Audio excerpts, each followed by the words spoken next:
Dr. Rapaport, good morning.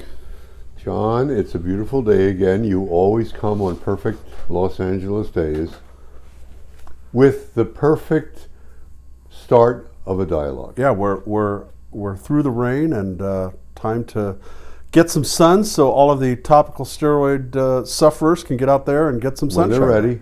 When they're ready, right? Yep. No? Yep. They can't just barge out there and do it? No, they'll get worse if it's at the beginning. But near the end, sun works like a charm. We'll solidify the cure. All right. Well, we have more than one video of things to talk about, but there are some pressing matters. It's really been bothering me, and I need to talk to you about it. There's a person that wrote their name is topical steroid withdrawal, and I don't want to misgender them. I don't know what they are, but they write, I wonder if you would ever thank those who are sharing their journeys on social media, or even those who are sharing things such as no moisture therapy, even though you say they don't work. They're still sharing their horrific journey, which has to be at least recognized. I love your straight talking. It's just pure facts. But there's a growing number of sufferers who dislike pure straightness. For example, there are some who have found no moisture therapy slightly helpful or eating meat helpful, and often these people are reaching thousands, if not millions, online. I would wonder if you are thankful, as they are, of you for spreading their awareness. Apologies if I've mumbled there, but my point has come across. And I have to thank this person for writing that, because I think they put it as delicately as possible. But it's been bothering me, and it's been bothering me a lot, because when someone puts out no moisture therapy or eating carrot juice, only drinking carrot juice or celery juice or gluten-free or vegan or whatever that is, they're attributing time to what that specific behavior is that they're doing. So what I'm reading is, as I go on these other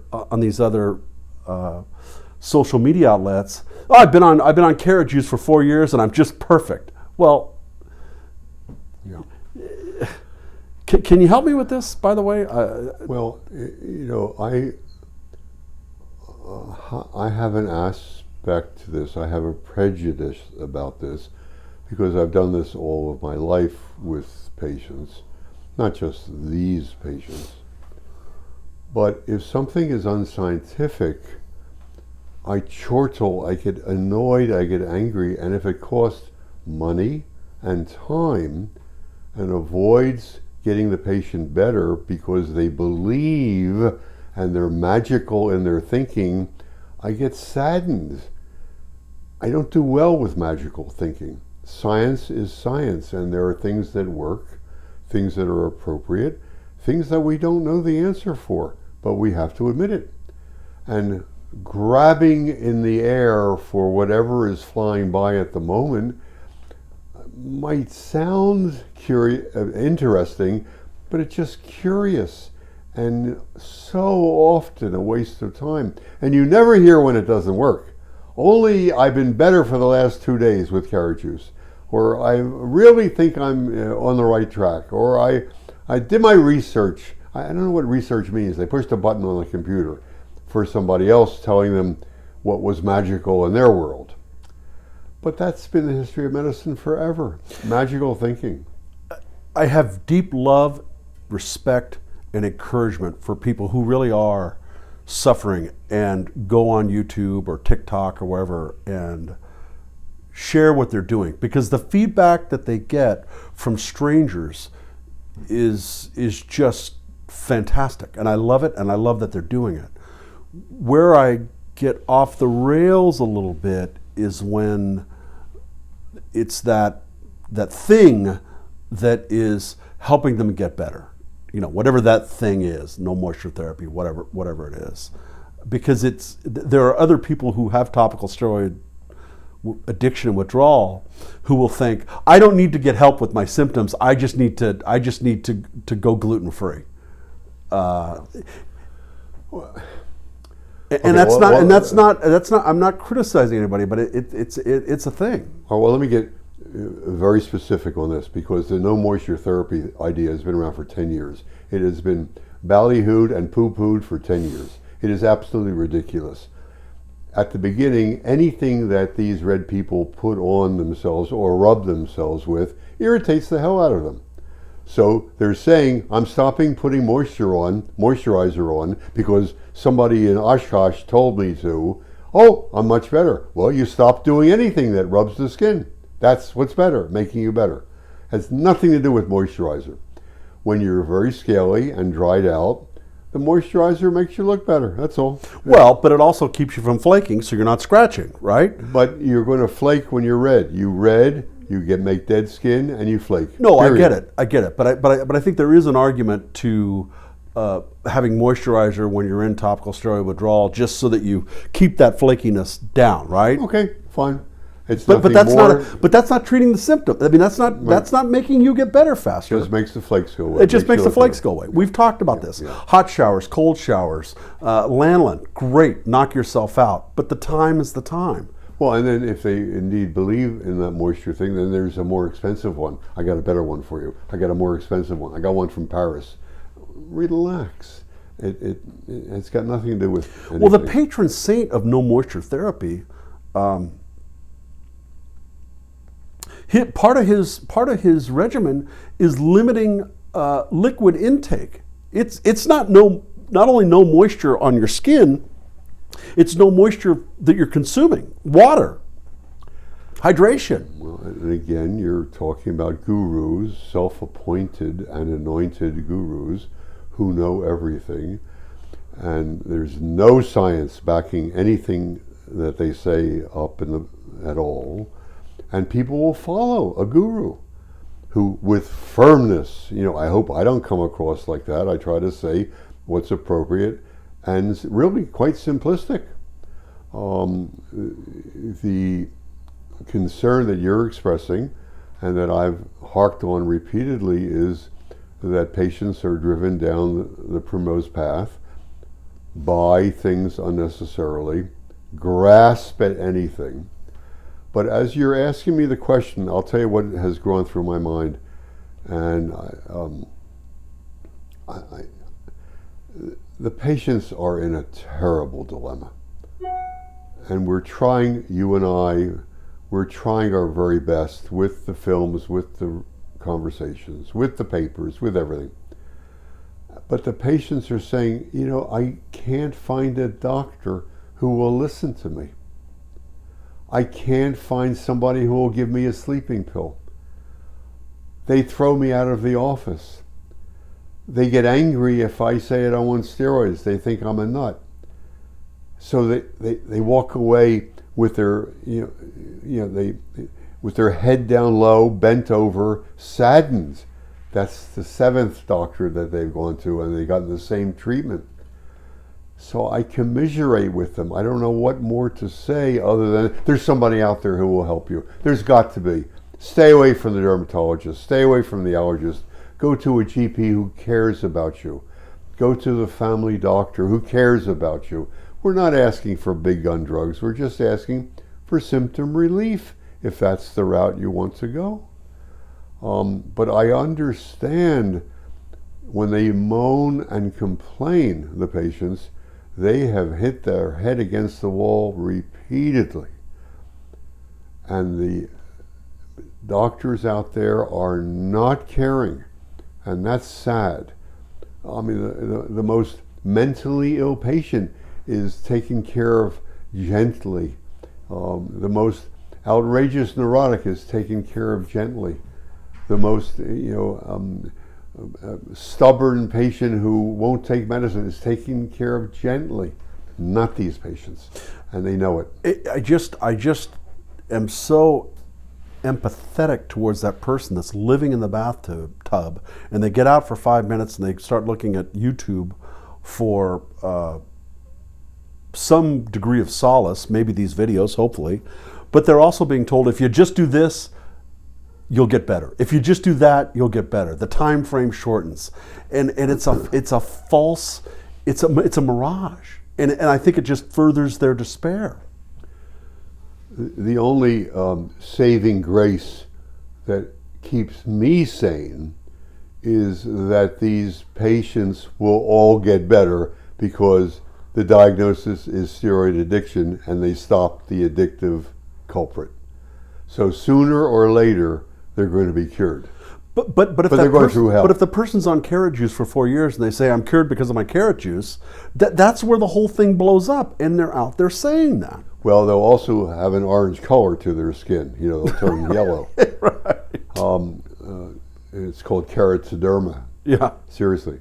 Well, we do the best we can, but it's amazing how many thousands of sufferers are out there.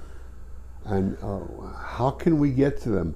How about the really sad ones who don't even ask for help? They're afraid to, or they have no wherewithal, or they have no ability to reach out. What happens to them? Well, and that's why I plead with our viewers every time we do this to share these videos to their friends, their circle, people they think that are on steroids. Subscribing and sharing and liking just really moves this algorithm up and continues this message, which unfortunately there's no money to be made on these treatments. The treatment of doing nothing is not a profitable enterprise. Well, but the treatment of feeling better and being undepressed and not non-suicidal and being able to sleep and being able to go to work is a factor in the lives of people. You don't have to have cancer to be seen by a doctor. Most problems are minor, but are very debilitating. Well, if they can't live and they're not working and they can't go to school, that needs treatment. Well, but reading between the lines, what we see on other social media sites is you don't need to do any of that stuff. You don't need to be getting sleeping remedies. You don't need to be getting cyclosporine. You don't need to be getting gabapentin. You don't need any of those things. Just quit eating meat. And go ahead. I'm sorry. There's a book written by Nathaniel West called Miss Lonely Hearts in the late 1930s. From biblio.com. He. Hearts, published in 1933, is Nathaniel Oh, West. you just fired the Siri off. I just told you. Stop.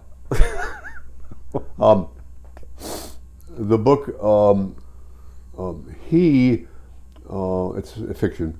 He is a writer for the Miss Lonely Hearts column in a Newark small newspaper. And the gist of the book is the sadness of people writing in of how miserable they are. This is in the 1930s. A movie was made of it also. And the letters that come in are so sad. Talks about, the man, I was sunning myself on the roof in our home in the Bronx, and the man came up and attacked me. I'm so sad.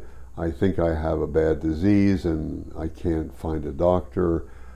And this is what we're hearing from these patients. But this is the modern day, and I think I have to, and you and I have discussed this, and how can we say this in a gentle way? Writing affidavits and testimonials repeatedly of how much you're suffering, I find not helpful to other patients. I know it relieves you, Miss and Mr. and Mrs. Writer, unburdening yourself of what you're going through, and you think that. But why? So I'm not following you on that. Oh, it's like confession. But I mean, they don't have anybody to talk to, though, doctor. No, they're on the social media. So I know, but they don't have anybody. Everybody tells them they're nuts. Just go get a shot. Go do this. Go do that, and nobody listens to them. Well, there are retorts. Oh, I'm so sorry to hear that. I went through the same thing. Why don't you take some Advil? Let me see. I found a doctor naturopath, Yeah. why don't you go that way, Acupuncture. et cetera, et cetera. But again, the sadness in these Miss Lonely Heart letters, I'm not so sure it does anything of value. I would rather see a more positive attitude on the part of the patients. Well, I'm seeing that in your comments, though. I am seeing in the comments that we're getting on the videos a tremendous amount of positivity. As a matter of fact, this is now our 8th video. In 7 videos, I haven't seen a woe is me comment. I haven't. What I've heard was, thank you for the information. I'm gonna plow through it. I've seen that, and I appreciate that. But I also can't. Boy, I'll tell you, on the scale of things that just drive me nuts, someone complaining just to have a sounding board versus someone saying, become a vegan and all of your symptoms go away. It's a different animal. No, you're absolutely on board. It's appropriate. And maybe if we say it enough times, we'll get through. We might get some angry retorts, but that's the way it goes. But we must be positive, and I'm selling strongly, if you have the most minor of symptoms that's limiting you from living, from working, from going to school, get help. If you can't sleep, there are ways of getting you to sleep. We have medicines for that. If you're itching yourself and scratching and up all night, there are medicines for that. They're not death-defying drugs. If you're burning and can't get in the bath to cleanse and kill bacteria and close the vessels down, there are medicines for that, etc., etc. And indeed, there are. We won't vilify all the doctors. 95% of them do care. They want to make people better. They're not, mean guys and ladies. So finding the right person to hold your hand, they don't want to be burdened also with the worst patients who are dying in front of them. They don't mind. They love a simple case of making you feel better and being thanked for getting me through the night with good sleep, and I can go to work the next day with that phone call thanking you. They love that. It's okay. It's not a minor problem. They take care of mostly minor problems. And it's okay to solve minor problems because many things in medicine are not soluble. So it's okay. Seek help. Yeah. Please. Yeah. Forget the magic potion sales. Yeah, no magic. But having said all that, if you choose to do all those things for other reasons, that's great. I don't want anybody to think that I'm disparaging a vegan lifestyle or a gluten-free lifestyle or acupuncture. That's fabulous.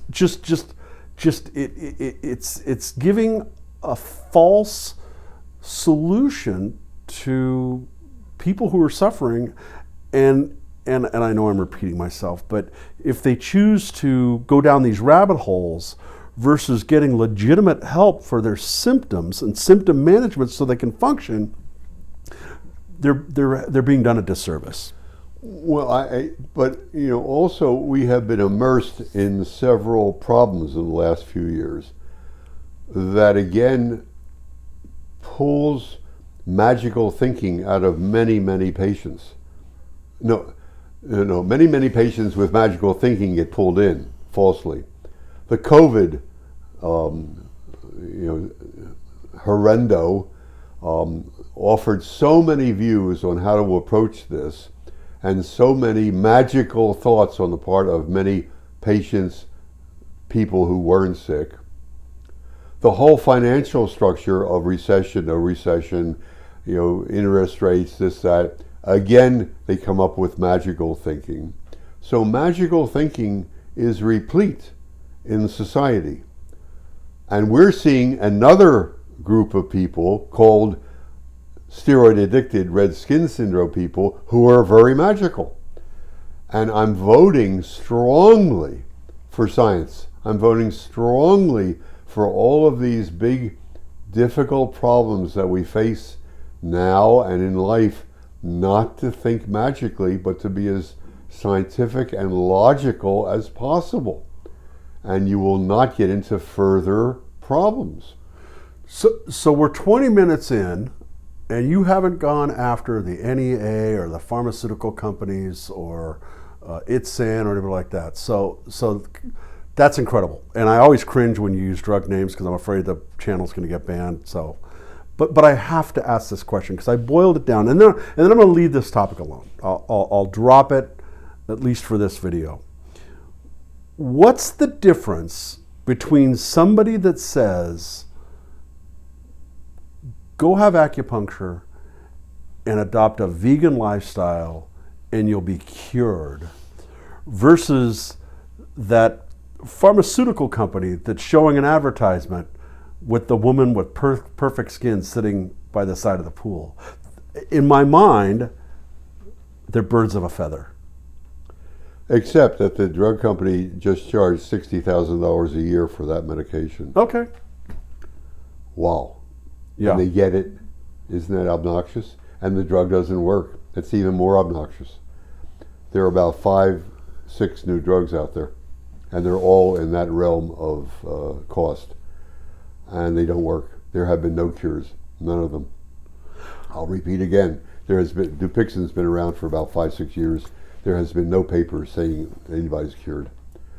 Well, I wanted to thank Topical Steroid Withdrawal for bringing that up, and believe me, I've been arguing against myself because, as you and I have spoken, you know, if you're in a full-blown flare, going out and having a couple of martinis probably isn't advisable, right? You get more red. You get more red, right? Open up further. So arguing against myself, you could say, well, John and Dr. Rapaport, you say that eating this, i.e. a martini, is going to make me worse. If not doing something else, shouldn't that make me better? So there is some counterintuitiveness there, and I just have to. The other one is Viagra, right? That dilates blood vessels, yes. And the thought was that, and I've asked many patients when they flare, men, have you been on Viagra? No, I've never gotten a positive response. So what do you mean? They don't want to admit that they're on Viagra? Oh, or that they took Viagra the night before the flare or anything like that. So it's non-operative. It's an interesting thought, but it's not strong enough or potent enough to do that.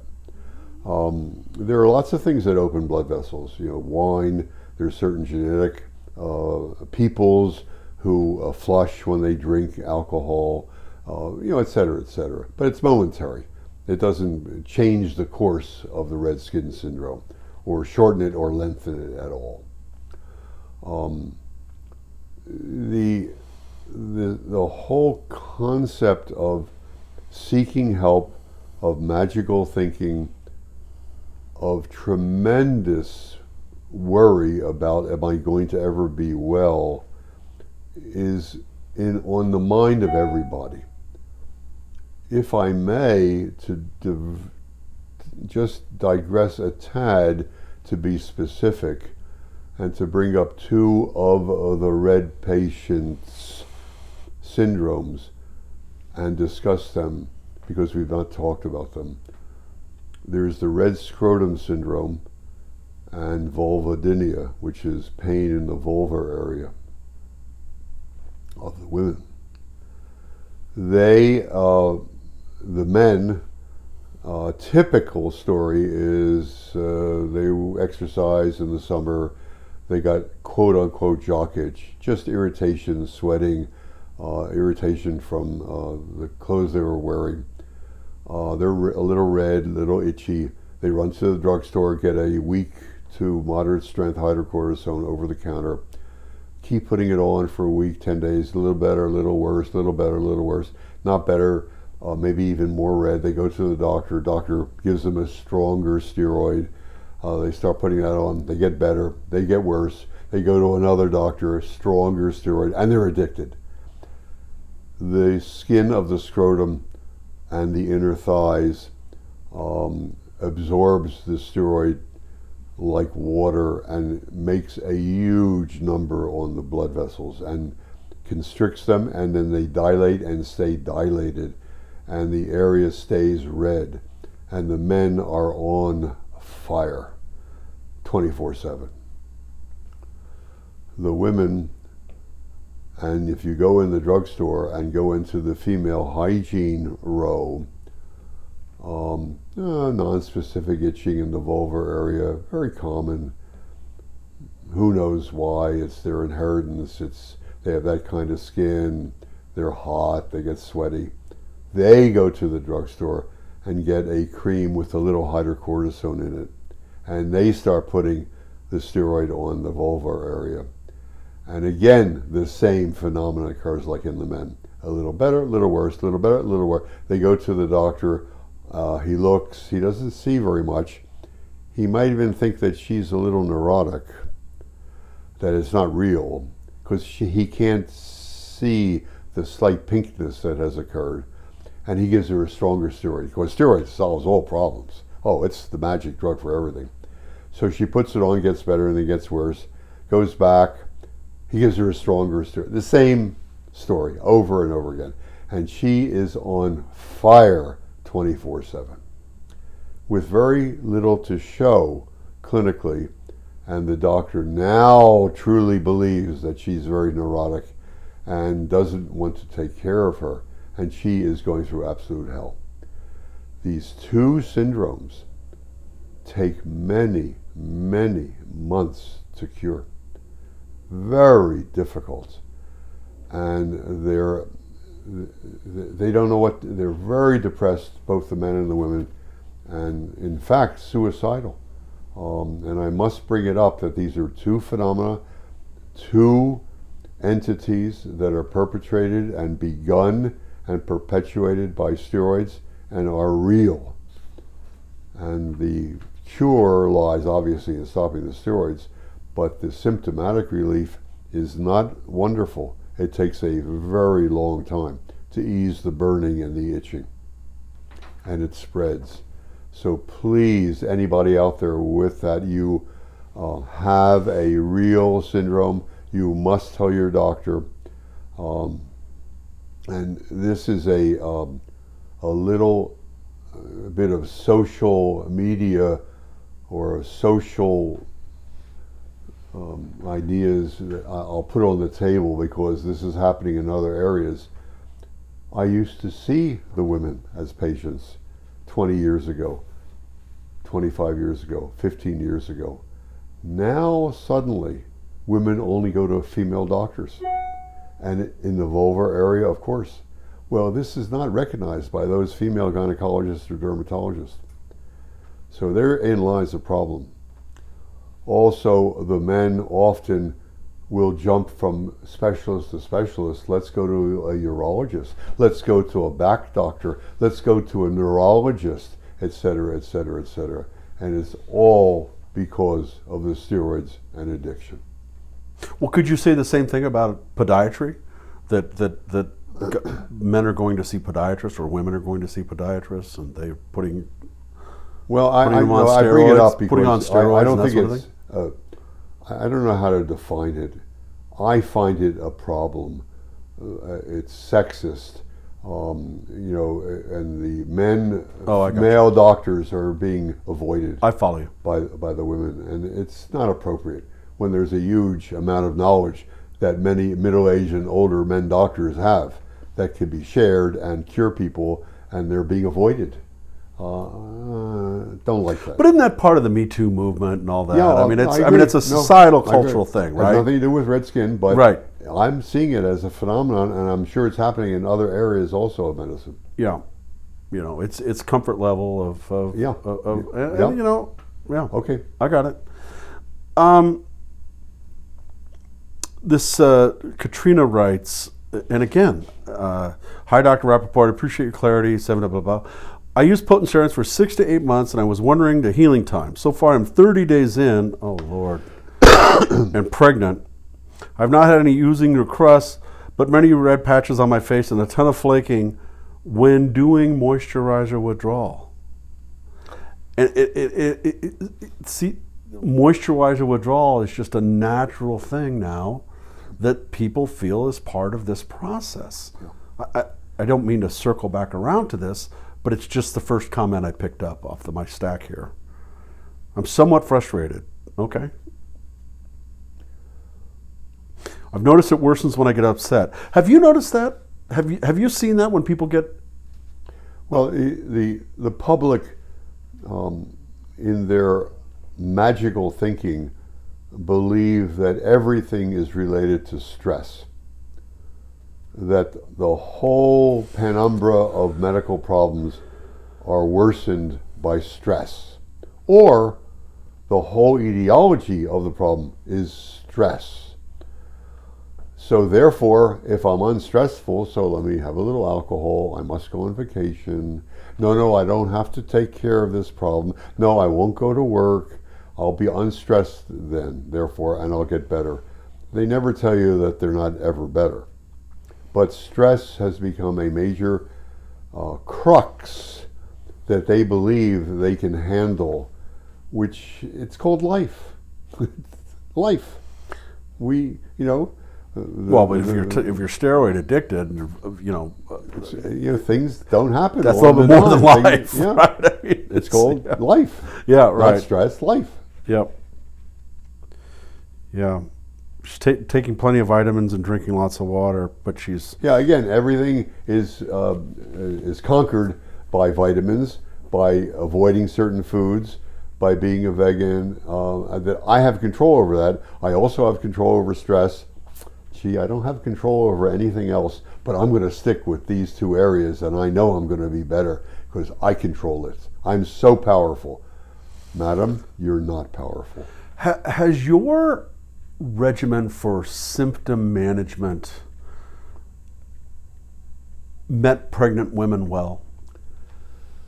Well, there's always the fear of causing harm to the fetus, and I've invariably opted out to discuss everything with the obstetrician. Compared to 30 years ago, there is much more freedom in giving medications to pregnant women than there was then. There was huge fear of they get nothing for fear that the fetus will be impaired. Well, that's yielded a lot. So antihistamines can be used. We're all very careful in the first trimester. We feel much more comfortable in the last trimester. But again, things are avoided. But I've taken care of 2 patients where the prescriptions were written by their local doctor, far 3,000 miles away, who were on cyclosporin while they were pregnant. I was very leery about that. Both of them did fine. One woman had... Was it a real dosage of cyclosporin, though? Yeah, they had the full dose. Okay. I was very, very worried. But both women fared well. The one woman had 2 pregnancies. The child is perfectly fine. The other one also. I just get worried. I don't know what 7 years, 10 years from now would present in the child. But they were terrible. And it's difficult enough having a pregnancy and going through problems. But that's rare, luckily. Mothers carrying a fetus will do nothing in order not to harm their Sure, child. of course. So I have an ally and say, no, I won't take that. No, I won't do this. I said, great, just jump in the tub. Yep. A little bit of sunshine when it's red lit. Let me look at the photos. Maybe a little bit of lotion. Maybe a little mild antihistamine if your obstetrician approves it. And we stop there and let's talk. And a little psychotherapy works like a charm. So, and just maybe a shameless comment, your contact information is in the description portion of this video, and people can get more customized advice and I guess be their coach through this process and work with their local physician and all that sort of thing, right? Yes, yeah. So, speaking of children, and it's a great question, it's a simple question. Doctor, my child has atopic dermatitis. I've got a little flare-up. What do I do? Well, it's interesting how patients will put a name on an entity that they're seeing, and we as the doctor know that that entity has 17 variants, has 17 different ways of manifesting itself, has multiple sites on the body where it can show itself, et cetera, et cetera. So just the word atopic dermatitis or eczema, fine. Is it a little slobber dermatitis around the mouth? Is it itching in the crook of the arm or behind the knees, typical place for atopic dermatitis? Is it more widespread? Are they addicted already? They've been using steroids for 2 to 4 weeks and they're addicted and they're red all over. So it necessitates a look-see and an observation, and to make the right diagnosis and to therefore appropriately prescribe and tell the patient what to do. If very little has to be done other than stopping the steroid, that's called therapy. And many patients get well with that. If they have a little slobber dermatitis, don't just stop the steroids. Excuse me. Don't put anything else on. A little, cool compresses, and the baby will be better. If it's more widespread, we need something more. Or they're not addicted. Maybe they're at the beginning of their atopic dermatitis with rash here. A little steroid for 2 to 3 days only, and back off. And that would be appropriate therapy. Eucrisa is valueless, Protopic is valueless in these kinds of situations. Just have you seen in an infant a head to toe breakout for a child that has not seen steroids? No. You have not seen that? No. They'll get a facial rash. It'll spread on the face. It starts around the mouth, and that'll be it. So the face will be involved, but the rest of the body is fine. I've stumbled into these infant. They look like long underwear. It's called they're eczema suits. To stop them from being itchy. Yeah. Only gets them hotter and they get more itchy. That's all. Oh, that's interesting. Well, parents are worried. Every parent is so worried. We have sold them a bill of goods about infection. Every little sore, every little open wound allows bacteria to get in, will go right to my child's kidneys and liver, and they'll die. Well, it's the jungle. Yeah, Right? it's ridiculous thinking. So anything to avoid infection. Every little cut and bruise has to be treated, which is silliness because the treatment causes more trouble. So covering them up and making them hot is illogical. Throwing them into a tepid water tub is very logical, and they all love the water. Doesn't solve much, but they feel good. And, appropriately at the beginning, a little steroid for a day or two, as I said, and maybe repeated a month later for a day or two, and they won't get addicted, and you'll solve the problem. And you live with a little bit of a rash, that's all. They don't have to have no rash to enjoy living in this world. They don't look at themselves in the mirror when they're 3 months old. Only you do. And your mother-in-law does and blames you for being a bad mother, not taking good care of my grandchild, which is silliness, and I've used that metaphor very frequently. And every time I say it, the mother giggles because it's happened to her, the same thing that I said. Well, I mean, it can't go unrepeated that you have never had an infant patient that was covered from head to toe that didn't have some steroidal previous involvement. That's a pretty incredible comment. Invariably steroids. And usually there's a bargaining phenomena that sets in. I only used it for 5 days. Right. I didn't use that much. It was a weak strength. Well, the absorption occurs into the skin in this very fragile young skin. They often present on the face. Absorption on the face is huge. The vessels on the face are large and attract dilatation and constriction frequently versus the rest of the body, so they get into trouble real quick. The people watching this are going to jump through the screen. And if you go to Amazon where they're selling these suits and you go into the comments section, oh Lord,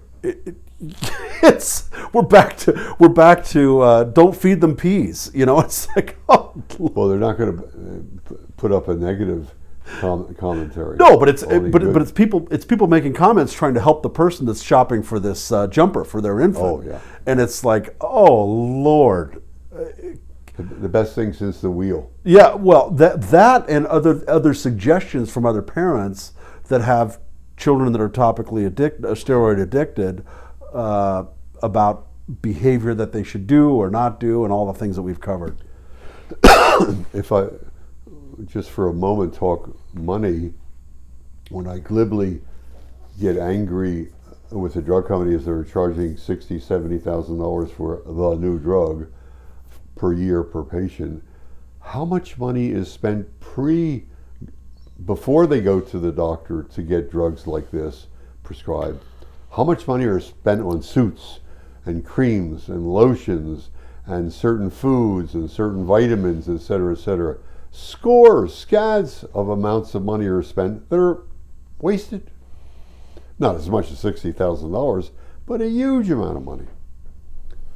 But it's very difficult in our society, and I'm seeing it very, very frequently and really totally involved with the young in America, that you must walk away from a doctor's office with something. Therapy consisting of stop and do nothing and just soap and water your bath, that is not accepted. You must be given a cream, an ointment, a pill, etc., etc. You must have a blood test to be sure there's no infection. You must in order A patch for test. patch testing, whatever.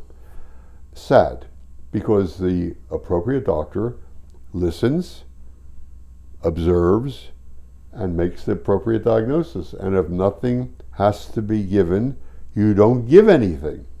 But they too fall into the trap because the patients are disgruntled, the parents are disgruntled, or the patient is disgruntled if they don't get anything. Well, it's instant gratification, right? And many of those things make it worse. Many of those things make it worse. We've spoken off camera about medical trends that have gone away. And you made a comment about full hysterectomies. Well, what was evolving was like an annuity for the gynecologist that every woman, as they went into menopause, should have their uterus taken out. I'm not sure on what scientific ground, but it became an annuity for them. The hospital boards, the pathology board, et cetera, put a clamper on that 30 years ago. They had to have good reason. Tonsillectomies are not being done routinely. Well, but you said they put a clamp on it because the pathologists were seeing what? They saw no pathology when the uterus was examined. So the edict went out. No, there better be good indication for doing a hysterectomy because we're seeing too many normal uteruses being removed inappropriately. People can die on the table. And that creates an annuity. Why? Well, if you have every female patient that you've ever seen gets a hysterectomy, that's a pretty good sum, surgical fee. But then aren't you on prescriptions for them and monitoring all that? And isn't there hormone replacement that has to happen? And I lost you on that. If a woman has a hysterectomy, okay, do they not have to take medication? Well, and then the whole philosophy of women should be on postmenopausal hormones. That's my question. And again, that is outrageous. Also. You're monitored and all that stuff. You right? monitor, but many. I strongly believe that cancer of the breast is because of the hormones that the women have been given, or a huge amount of years that the young women were on birth control pills. There's been good evidence, but it's skirted. The issue has been skirted. I just am very wary of medications causing problems. So let's go down the list. You alluded to it. Tonsillectomies. It was the belief that these enlarged glands at the back of the throat were a source of, I'm not sure what, bacteria invading the body. I'm not sure why. So probably by age 5, every kid had their tonsils taken out. I mean, is that just incredible when you sit and reflect on it? It's incredible, yeah. There are many things in medicine that are like that. We laugh if something in the 1800s was done. Well, we're going to start laughing when something is done in the 1950s. Weren't gallbladders regularly removed? Possibly, yeah, if there was some discomfort or the stones were found but didn't really cause any trouble. There are many situations like that. We're on much more sound grounds now and much more scientific and more careful because the hospitals where all these procedures are done have moved in and put a stop to unnecessary surgeries. Are you sensing, because I think I am, the volume of everybody needs to be on statins, that's kind of coming down a little bit. At least it seems to me. Do you get that sense? Well, yeah, sure. I'll get lambasted or my wrist will be slapped. But again, I'm not so sure that the whole country has to be on statins. The abnormal number for cholesterol used to be 300 milligrams. Now it's going down to 120. Well, therefore, we can put everybody on statins to keep them down to 120. There's been some peculiar data about side effects, not proven, but again, any drug that's taken forever, you better give me good proof that it's worthwhile and necessary. Don't tell me that the population is, if you look at the obituary columns, don't tell me that the population is living into their late 80s and 90s because of statins or because of tonsillectomies. They're living there because they stopped smoking. That's why. Right, yeah. There's no smoking going on. 40 million Americans gave up smoking. And that's huge when it affects the blood vessels, the whole body, and when it affects the gut all the way down to the anal area, the mouth to the anal area. Harley writes, my doctor put me on 40 milligrams of prednisone for 1 week. I tapered down to 5 milligrams over 8 weeks. I'm 3 months into topical steroid withdrawal. I'm in trouble. I'm on a website with other dermatologists. They absolutely believe that giving shots of Kenalog are the only way they can practice medicine, and they've been giving shots of Kenalog anywhere from 5 to 50 times a week in their offices on, I'm not sure whom. Any little rash, any little redness, any little eczema, any psoriasis, any who knows what. Whereas if you need steroids, there's oral for short term, appropriate, or you don't need anything. So it is replete in the minds of many doctors that steroids are not a problem. Never saw a problem, never saw a side effect, never saw a rebound. Well, I surely have. They don't go to those doctors anymore because they're afraid that they're only going to get more steroids than they know they don't want them. But I missed your question now. So basically, no, it just he's in trouble. Basically, again, it's the magic drug.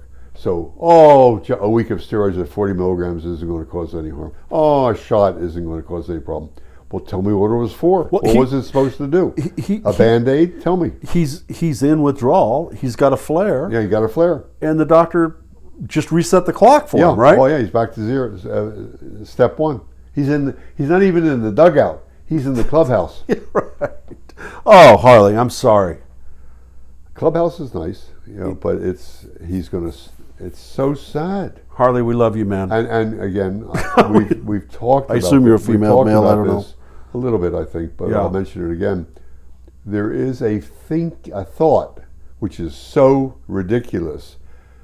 When we say TSA, topical steroid addiction, that oral steroids or a shot of steroids is not topical, therefore it's okay, which is outrageous.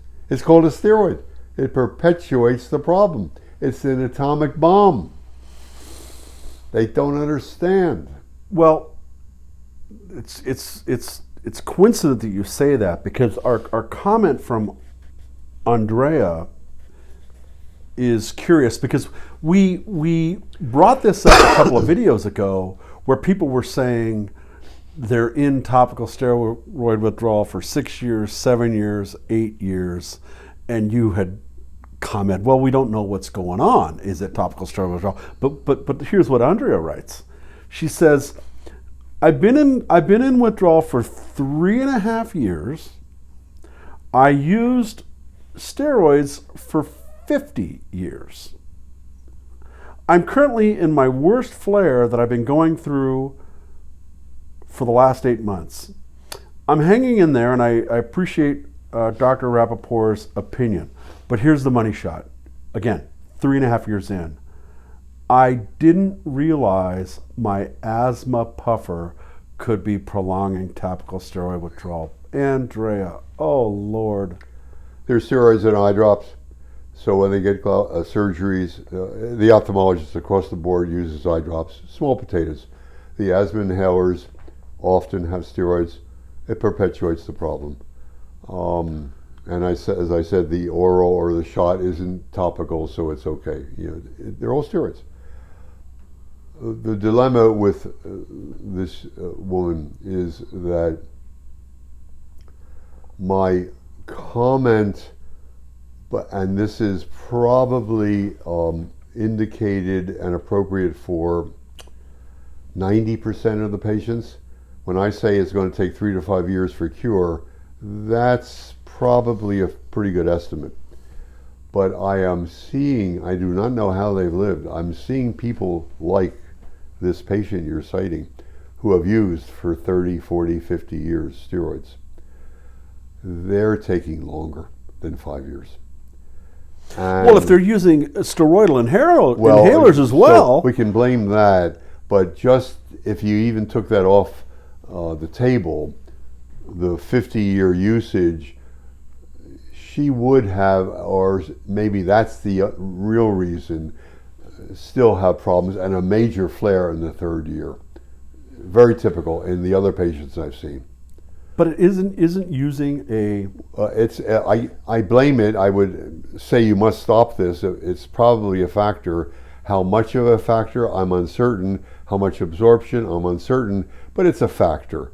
But at 3 years with 50 years of usage, she flares terribly. But if she's still using a steroidal inhaler... Must stop it. Must stop. Okay. Because she's addicted in the lungs. The same way. Same thing. They're beckoning for more. They're begging for more steroids. Same thing's happening to the vessels in the lungs. Please send this video to people that you know with asthma. Anybody that's watching this.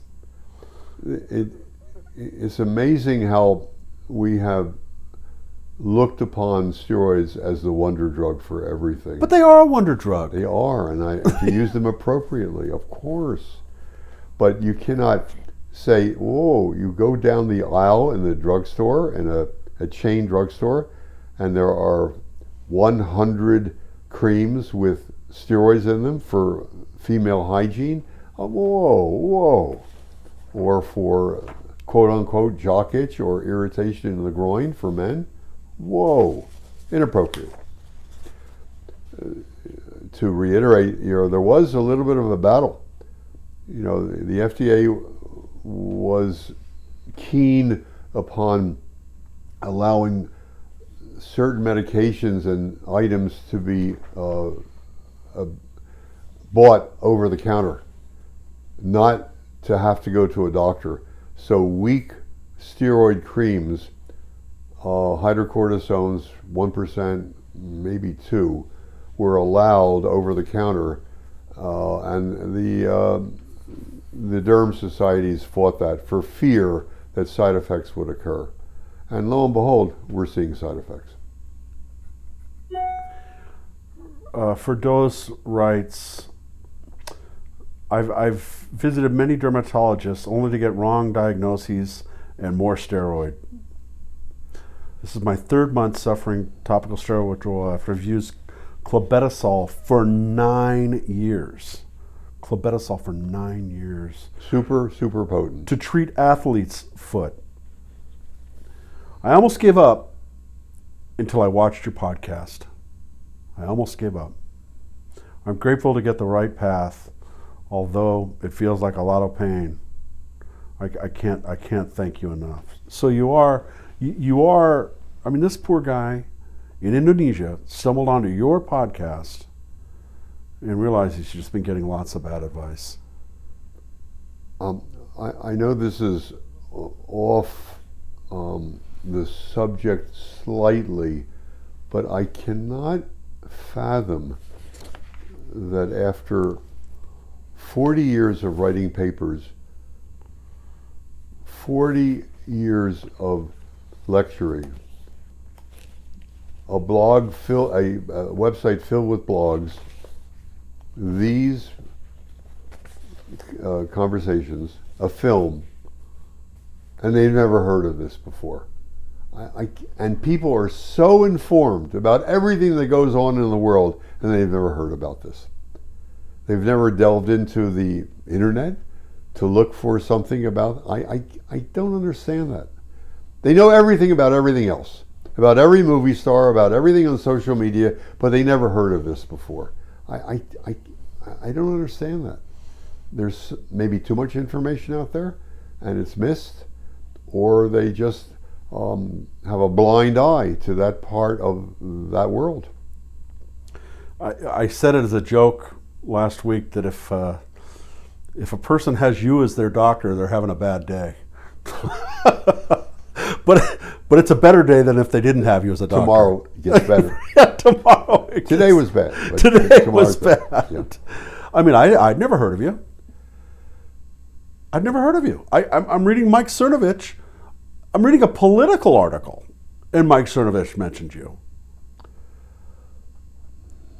Well, then how many other diagnoses are being mistreated or misdiagnosed also because the patients are not understanding of where to go or what to do? This is peculiar because there are so many of these people. This is an exceptionally common problem. If I say that I've cured 6,500 to 7,000 patients, and I've gotten inquiries from another 20,000, and I've been on the internet for 40 years with them, it's very common. Rashes are very common. Well, I'm not so sure that asthma lasts that long. Yeah, low back pain is a problem. That can affect a lot of older people. Not so sure that there are that many other things that amount to such a large number of people. But in many of the other internal diagnoses, they get ill and they can't function or nor live. They go to the doctor. Oh, it's just a rash. I'll put a little cream on. I won't wash today. Oh, I heard somebody say don't put moisturizer on. I'll be okay. I don't need to go to it's just a rash. I'll be okay. Unless it affects the face, then they can't go out in public. So I can understand why they're not seeking good help, but it's sad. It's so sad. I feel that they've lost days of their life. That those days, years. Well, yeah, okay. Years. And I don't want to be personal, but you are willing, and I know No, that, go ahead. But you, for years, you were cautious about many things. Yeah. You took many showers unnecessarily. You avoided certain situations. You didn't go places because of the red skin syndrome. And they all do that, and they rationalize it. I shut up about it. I mean, I just made excuses. I just didn't do it. I can't do that. I don't want to do that. You don't want to do it, yeah. And I'm okay. Yeah, right, I'm fine. You guys I'm go do it. strong, I'm tough, you know. I know. That's human nature. And you are that way. But it's so sad that good things were taken away. Or the first thing I tell the mothers often, when they don't know what to do with the 3-year-old, with the 10-month-old, whatever, I say, do this, stop that, don't do this, and give them ice cream. And they giggle, the parent, or if the kid is old enough and they're in the room with the telephone conversation, they giggle also. Ice cream, that's the therapy. Make the kid's day and let them have a good time. They've been suffering. Don't you understand that? I have a locker, the place where I work out, and I hadn't. When I was in my full thing, the last thing on my mind was going and getting on a treadmill, and I forgot the combination. So I had to go to the front desk. I got the combination. This was last week, and I opened up my locker, and the first thing that was there, 4 tubes, 4 tubes of hydrocortisone. They keep jumping out at me like a bad horror movie. You open a closet. Remember me. Yeah, remember me. and it's just incredible how much of the woodwork that just becomes of your life. You know, you open the armrest in your car, and there it is. Well, we all must remember things from 30 years ago or during teen years that we did wrong. We could have done it differently or better, but we forget and we move on. That's the norm. Some people never forget and they dwell in the past, and it's sad. It's very sad. With this, I want everybody to start living normal lives, and they will once this is over with. Well, again, at the risk of being repetitive, please like, share, and subscribe to this channel, where we are trying to change things. Dr. Rapaport is available for private consultation, but we just have to get the word out. And while you're infallible, we need our viewers to just share these videos on social media and with people that they know have eczema, because chances are it's probably not eczema, right? They're all addicted. They're all addicted. All addicted. Every one of them. That's a pretty outlandish comment to make, though, isn't it? Eczema burns out. Isn't that a bombastic comment to make?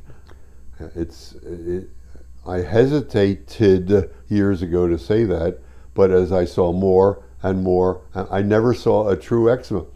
In fact, I was so befuddled. A couple back in Pennsylvania, I believe, found me on the internet about a year ago. Had slobber dermatitis, the baby, about 2 months old. Had not put steroids on and was asking for my help on what to do.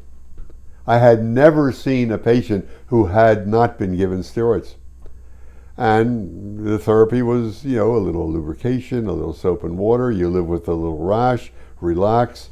And it took a couple months and it was all over with.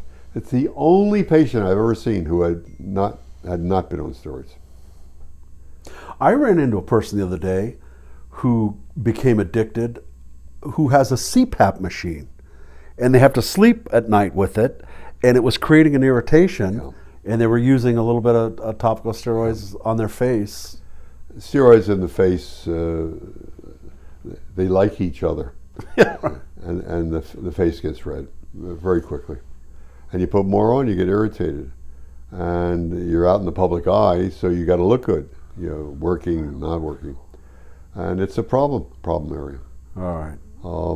But everything is soluble. But you got to make the right diagnosis. So let me ask you a question. All these people that are watching right now, that are sitting in the bathtub, laying in bed, trying to go to sleep, just contemplating their future of what the next few months or few years are going to be like. Are they going to be okay? They're all going to be cured. But please find a caring doctor in your city who cares about you and the family, and we'll hold your hand and we'll get you appropriate symptomatic medications. And I will talk to any doctor.